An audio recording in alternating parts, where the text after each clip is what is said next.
प्यारे बच्चों, आज हम लोग पढ़ेंगे पर्सन के बारे में। पर्सन किसे कहते हैं, इसके कितने प्रकार होते हैं। प्यारे बच्चों, आज का क्लास बहुत जरूरी है। यदि आप पर्सन को समझ लेते हैं तो आपको अंग्रेजी बोलना, लिखना और पढ़ना आसानी से हो जाएगा। इसमें कोई कंफ्यूजन नहीं है, इसलिए वीडियो को अंत तक देखिए। आज का क्लास बहुत इंपॉर्टेंट क्लास है। यही इंग्लिश की रीढ़ है, बैकबोन है।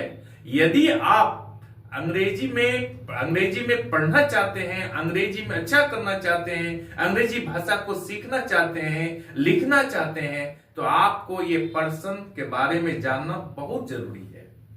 और मैं आपको पढ़ा के छोड़ूंगा, सिखा के छोड़ूंगा, समझा के छोड़ूंगा। मैं शपथ ले लिया हूं आपको समझाने के लिए। चले हम लोग शुरू करते हैं। Person, PERSON, person. पर्सन के 3 प्रकार है। पहला है फर्स्ट पर्सन, दूसरा है सेकंड पर्सन, तीसरा है थर्ड पर्सन। फर्स्ट पर्सन को हम लोग उत्तम पुरुष, सेकंड पर्सन को मध्यम पुरुष और थर्ड पर्सन को अन्य पुरुष ऐसे भी कह सकते हैं हम लोग। प्रथम पुरुष, द्वितीय पुरुष, तृतीय पुरुष भी कह सकते हैं हम लोग। इसको हम लोग एक चार्ट के द्वारा अच्छी तरह से समझ सकते हैं। प्यारे बच्चों, यहां लिखता हूं मैं सिंगुलर। सिंगुलर आप जानते हैं एक वचन। यहां लिखता हूं मैं प्लूरल। यहां लिखता हूं मैं फर्स्ट पर्सन।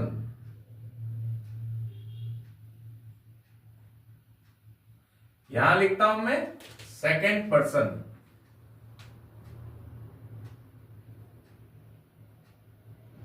वीडियो को अंत तक देखिए और अच्छी तरह समझ लीजिए इसको। आपको भाषा को सीखने में, पढ़ने में, लिखने में बहुत आसानी होगी।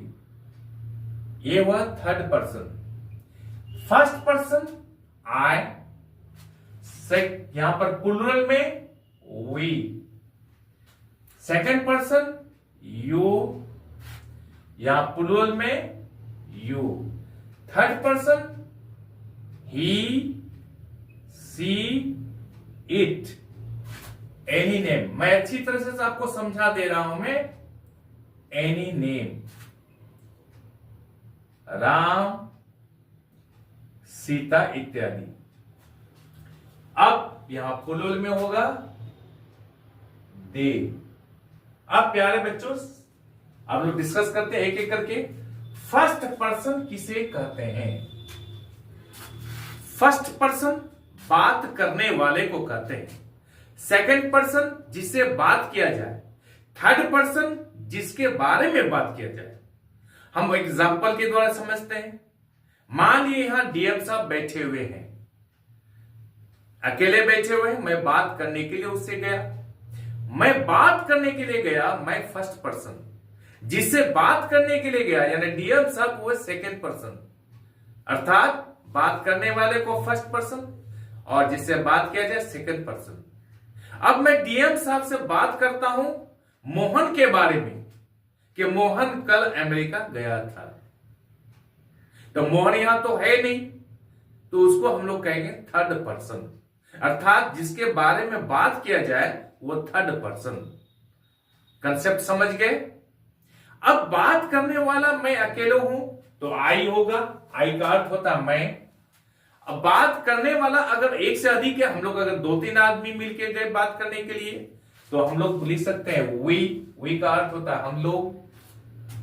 जिससे मैं बात करने के लिए गया डीएम साहब से, डीएम साहब अकेले हैं, तो यहां होगा यू। यू का अर्थ होता है तुम और आप। हो सकता है डीएम साहब के साथ 2 आदमी, 3 आदमी बैठे हुए हों, वो एक से अधिक भी हो सकता है उसके साथ बात करने वाला। तो वहां पर क्या होगा? यू प्लूरल में। ओल्ड इंग्लिश में यू के स्थान पर THOU, दाव, दाव का प्रयोग होता था। लेकिन आज के डेट में ये ओल्ड इंग्लिश हो गया, इसका प्रयोग नहीं होता है। दाव, दाय, दैन इत्यादि।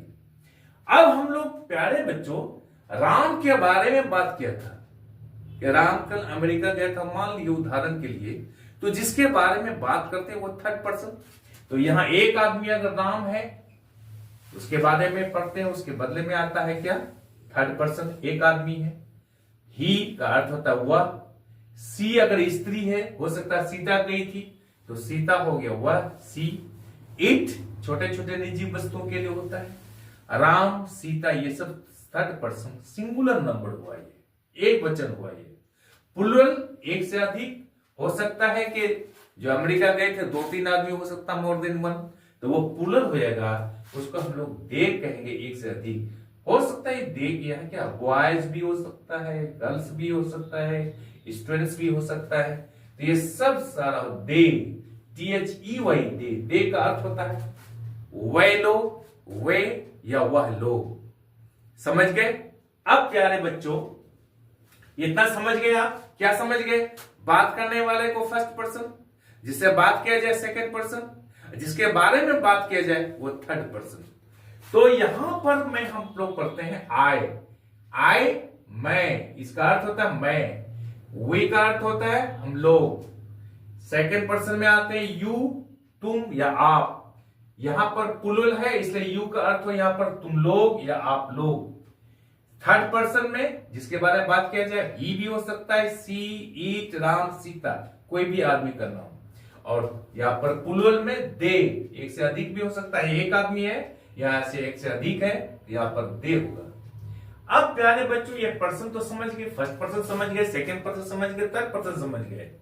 अब सिंगुलर भी समझ गए, प्लूरल भी समझ गए। सिंगुलर एक वचन को कहते हैं, प्लूरल बहुवचन को कहते हैं। अब इसमें एक चीज सीखना बहुत जरूरी है। क्या सीखना जरूरी है?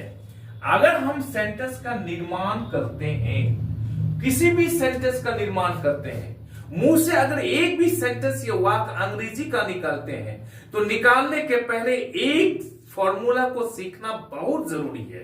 क्या सीखना जरूरी है? SS और PP, ये फॉर्मूला है। SSPP को समझना। SSPP क्या चीज है?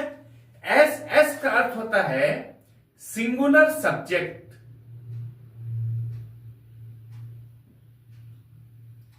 Singular verb.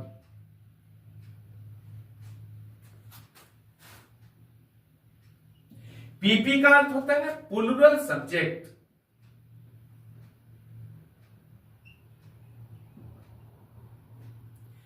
Plural verb. प्यारे बच्चों, इस SSPP को अगर नहीं जानते हैं तो एक भी सेंटेंस सही नहीं होगा, ये गलत हो जाएगा। इसको एक भी सेंटेंस को बोलने के लिए इस फॉर्मूला को जानना जरूरी है। अब हम लोग सेंटेंस बनाते हैं। आई का अर्थ होता है मैं, आई गो, मैं जाता हूं। वी गो, हम लोग जाते हैं। कल हम लोग टेंस के बारे में पढ़ेंगे, टेस्ट में तो इस पढ़ेंगे ही, लेकिन आज बेसिक समझ लीजिए SSPP का formula. Second person you go, या प्लूरल में यू गो। यहां पर होता है क्या? गोस, दे के साथ गो। अब प्यारे बच्चों, इस चीज को समझने की जरूरत है। आई गो एक सेंटेंस बन गया, मैं जाता हूं। वी गो, हम लोग जाते हैं। यू गो, तुम जाते हो। यू गो, तुम लोग जाते हो या आप लोग जाते हैं। ही गोज, वह जाता है, स्त्रीलिंग है। सी गोज, वह जाती है। इट गोज, यह जाता है। राम गोज, राम जाता है। सीता गोज, सीता जाती है। दे गो, वे लोग जाते हैं, वह लोग जाते हैं, या फिर वे जाते हैं। इतना समझ गए आप? अब एक बात यहां सोचने वाली बात है कि सबके साथ यहां पर गो लगा, लेकिन इस ही, सी, इट यानी सिंगुलर नंबर थर्ड पर्सन के साथ, इस सब के साथ क्या लगा? वर्ब 5 लगा। ये वर्ब 5 है। हम लोग जान लेते हैं ये क्या है। जैसे गो, वेंट, गन, गोइंग, गोज। गो क्या है? वर्ब 1 है। Went verb 2, gun verb 3, going verb 4, goes verb 5 है।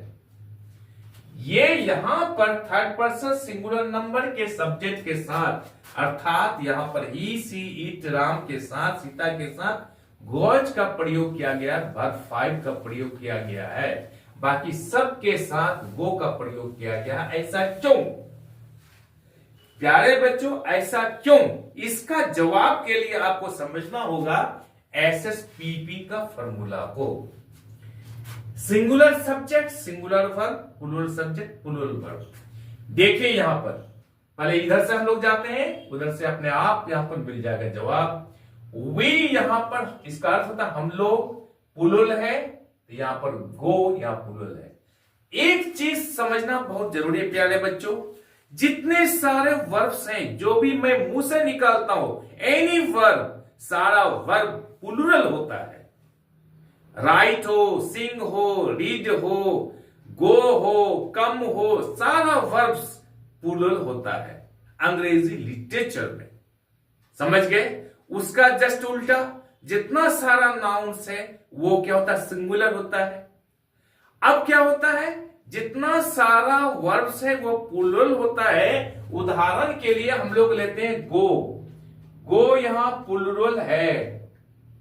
अब प्लूरल है तो सिंगुलर सब्जेक्ट के साथ क्या होगा? सिंगुलर वर्ब होगा।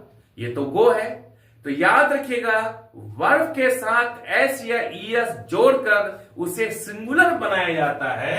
गो यहां प्लूरल है और गोज ये हुआ सिंगुलर। गोज क्या हुआ? सिंगुलर। वर्ब के साथ एस या ईएस जोड़कर उसे सिंगुलर बनाया जाता है, और नाउन के साथ हमेशा वो सिंगुलर होता है, उसके साथ एस या ईएस जोड़कर उनको प्लूरल बनाया जाता है। गो प्लूरल है, उनके साथ ईएस जोड़कर गोज का प्रयोग किया गया, ईएस गोज हो गया, वो सिंगुलर हो गया। पेन, बुक, बुक सिंगुलर है, उनके साथ एस जोड़ते हैं तो वह प्लूरल हो जाता है। समझ गए?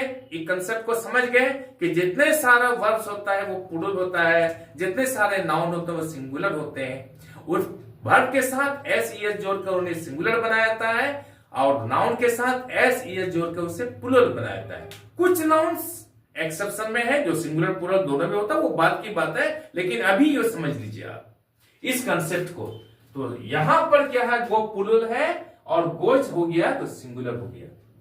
अब यहां पर क्या है? अब इस आधार पर हम लोग देखते हैं वी यहां प्लूरल है, हम लोग, तो वर्ब भी प्लूरल है, हम लोग समझ गए, हम लोग जाते हैं। यू गो, तुम लोग जाते हो या आप लोग जाते हैं। यू यहां प्लूरल है, तुम लोग एक से अधिक है, इसलिए यहां तुम लोग या आप लोग, ये प्लूरल है तो वर्ब भी प्लूरल। दे, वे लोग, ये प्लूरल है तो वर्ब भी प्लूरल। अब यहां देखिएगा, यहां पर ये सारा सिंगुलर है प्यारे बच्चों। ही, सी, इट ये सिंगुलर है, तो हम सीख लिए कि एस ईएस जोड़ करके वर्ब को सिंगुलर बनाता है, तो he singular, go singular. Singular subject singular verb, ये प्लूरल सब्जेक्ट प्लूरल वर्ब, ये प्लूरल सब्जेक्ट प्लूरल वर्ब, ये प्लूरल सब्जेक्ट ये plural verb. He goes, she goes, it goes, Ram goes, Sita goes, सारा सिंगुलर है, सिंगुलर वर्ब आ गया। अब ये प्रश्न उठता है, आई भी तो सिंगुलर है सर, ये वर्ब प्लूरल क्यों हुआ? सारा वर्ब तो प्लूरल होता है, लेकिन आई तो यहां सिंगुलर है। यू यहां सिंगुलर है, सिंगुलर है या वर्ब यहां प्लूरल है? याद रखिएगा प्यारे बच्चों, हर समाज में कोई 100 का आबादी है, उसमें 2 आदमी बहुत अच्छा रहता है, 2 आदमी खराब भी रहता है। तो इस समाज में समझिए कि ये 2 आदमी अल्टर है, खराब है, ये समाज से बाहर है। यानी आई और यू के साथ एसएसपीपी का फॉर्मूला लागू नहीं होता है, ये एक्सेप्शन है। एक्सेप्शन का अर्थ होता है अपवाद है।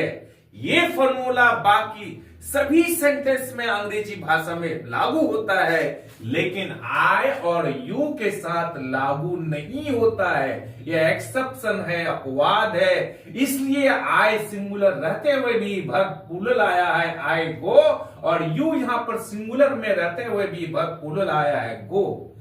इस कंसेप्ट को समझ लीजिए। आज के बाद से सारा कंफ्यूजन खत्म। आज के बाद से कोई कंफ्यूजन नहीं रहना चाहिए। कल जो हम लोग टेंस पढ़ेंगे, कल की क्लास बहुत इंपॉर्टेंट है। हम लोग ये पढ़ेंगे कि मान लिए कहीं पर एस लगता है, जैसे रीड, रीड के साथ एस लगाते हैं तो सिंगुलर बनता है। गो के साथ ईएस लगाने पर यहां पर सिंगुलर बनता है। तो कौन ऐसा, कहां पर ईएस लगता है, कहां पर एस लगता है, कल मैं बताऊंगा। किसमें? प्रेजेंट इंडेफिनिट टेंस में। आज इतना समझ लीजिए कि ये दोनों आई और यू एक्सेप्शन है, इसके साथ एसएसपीपी का फॉर्मूला लागू नहीं होता है। प्यारे बच्चों, आज हम लोग यहीं तक रखते हैं। आई एम श्योर कि आज का वीडियो आपको बहुत अच्छा लगा होगा। आप चैनल को लाइक और सब्सक्राइब कर दीजिए तथा बगल वाले बेल आइकन को दबा दीजिए, जिससे कि हर आने वाला वीडियोस का नोटिफिकेशन आपको मिलता रहे। बाय।